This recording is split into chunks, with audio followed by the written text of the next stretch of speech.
নমস্কার, tasty tradition with মনীষাতে সবাইকে স্বাগত। আজ যে রেসিপিটা বানাবো তা নিরামিষ হলেও স্বাদে গন্ধে যে কোনো আমিষ পদকে টক্কর দিয়ে দেবে। তো চলুন শুরু করি। রেস্টুরেন্ট স্টাইলে ভেজ মশলা পনির। প্রথমে প্যানে গোটা গরম মশলা, অল্প জায়ফল, জয়িত্রী, গোলমরিচ, ভাজা কাজু দিয়ে একটা পেস্ট বানিয়ে রাখবো। এবার ওই তেলেই পনিরটা অল্প লাল লাল করে ভেজে নেব। এখন কড়াইতে রিফাইন তেল দিয়ে তাতে মৌরি, জিরে ও কাঁচা লঙ্কা ফোড়ন দিয়ে আদা বাটা, হলুদ, কাশ্মীরি লঙ্কার গুঁড়ো দিয়ে খুব ভালো করে কষিয়ে নেব।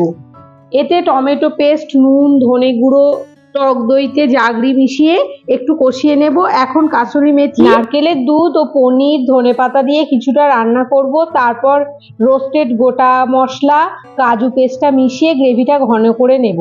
গ্রেভিটা রেডি হয়ে গেলে উপর থেকে বাটার মিশিয়ে নিলেই রেডি রেস্টুরেন্ট স্টাইলে ভেজ মশলা পনির। শেষে ধনেপাতা ও ফ্রেশ ক্রিম দিয়ে গার্নিশিং করে